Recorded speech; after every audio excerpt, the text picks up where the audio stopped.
Hi folks, Hi.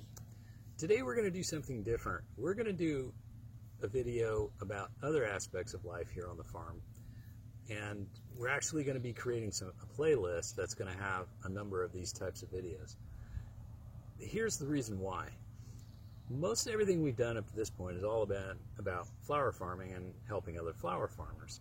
But we know too that there's a lot of other people watching the channel that aren't necessarily flower farmers but are gardeners or just are have an interest in it.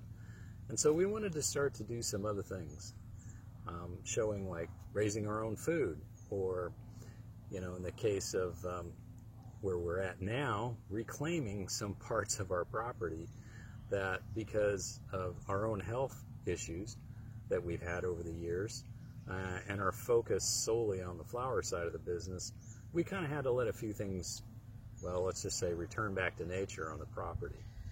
One of the things that we're trying to do is get balance in our life. We've been at the flower farming for 15, 16 years, somewhere in there. Wow, you lose track of time. And we kind of let everything else go. The gardens, the roses area, all these really nice things that we had worked on when we were first moved here. What is it? 30? We are here 31 years now. Wow. So, jeez. But part of, you got to get a little context of why certain things, were let go. We both have had health issues over the last 10 years. We're both serious health issues. We're both diabetics. Denise had an autoimmune problem with blood platelets that, well, it was pretty serious for her. She had a lot of medical issues. She ended up in the hospital. Yes, she did, a couple of times. But all that's kind of in control now. In check. And we're not trying to make this as an excuse. It's just life happens. And so when life happens, you have to make choices about things. But what we're doing now is we're looking at it and saying, the choice to be just flower farmer 24/7 is really, you got to put some balance back into your life. And for us, it would be the other things we used to enjoy doing. We used to raise a big garden. We used to raise a lot of vegetables. Denise preserve food. Denise was, a master gardener and a master food preserver. Yep. We used to put away just hundreds of jars of all kinds of wonderful food that we had raised and preserved and then ate through the winter. It was really good. And part of, getting our health back too is about the quality of food. And in general, we've been buying a lot of stuff from local farmers, and it's good stuff.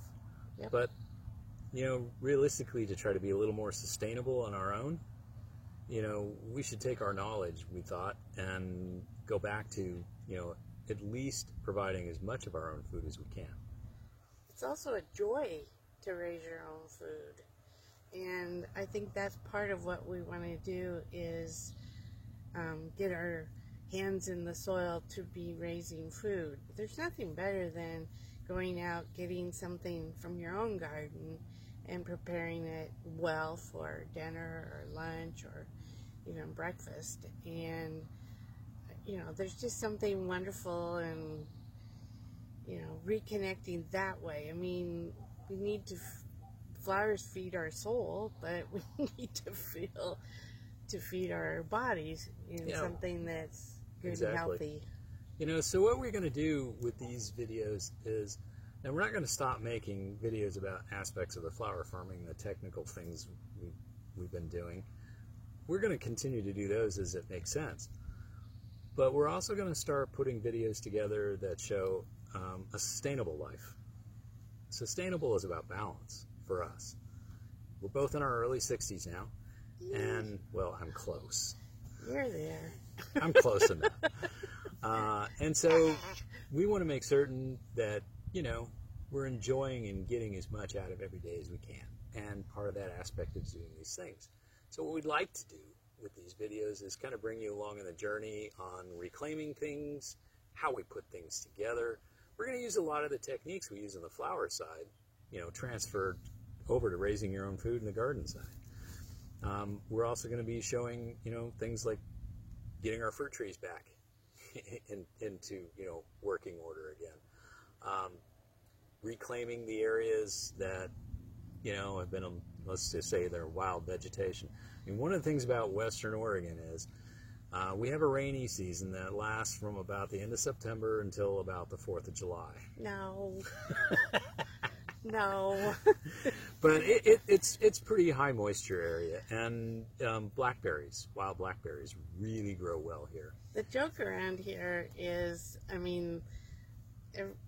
we'll show you around on all the blackberries, but the joke around here for us has always been, if we just let the blackberries go, stop fighting them, that they would, 2-3 years, they would overtake the house.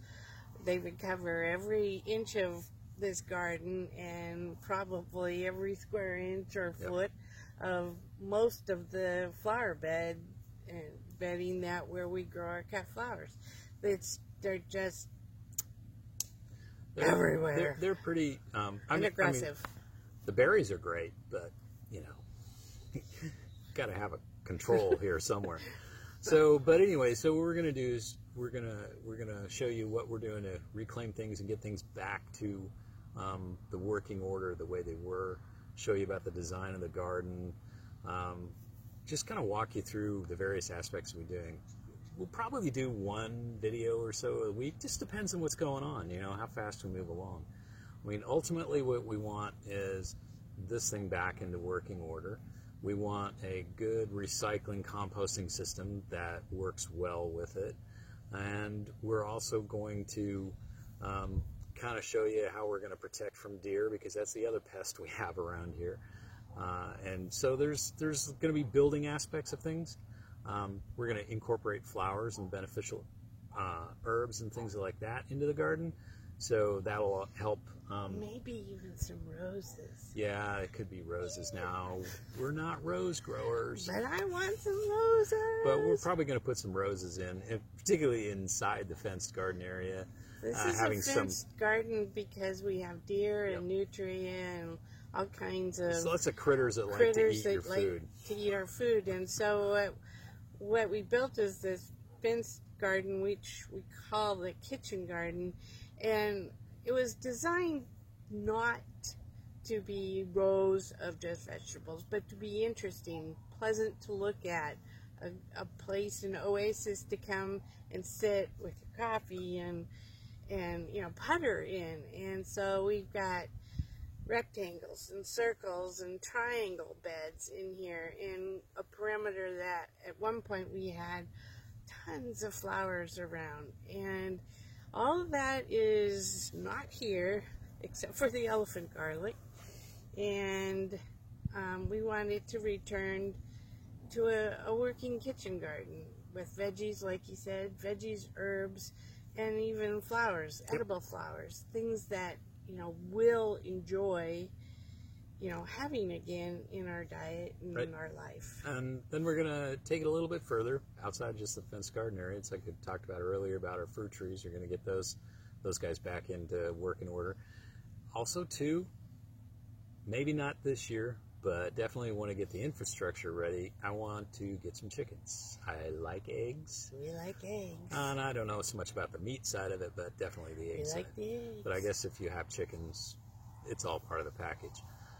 So we hope that, you'll join us on this and, kind of get something out of it, or at least, it's something entertaining to look at. Watching two old fools trying to do something. Yeah. But don't expect this to happen fast. No. Because this is something that we have to work on, in addition to the business and other aspects of life, So it's not going to be a, all hands on deck, 24/7, let's get her done type thing. It's done in a week. It's going to be project oriented, different parts, different aspects. They take a little bit of time. It's probably going to take us most of the season. But yeah, our goal is by the end of the season that the fenced garden area is working and that we have cleared the majority of the property and, you know, gotten things back to some rudimentary sense of balance. And so anyway, we hope you join us on the journey.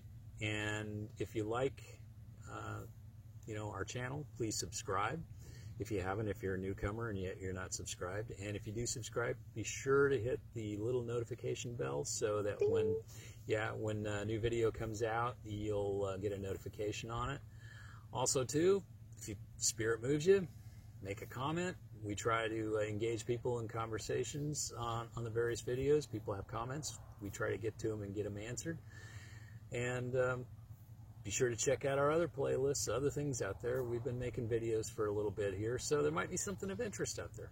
Maybe even offer a suggestion of something that you'd like to see. Yeah, actually, we had one good one, because we were thinking just on the video the other day about the sweet peas.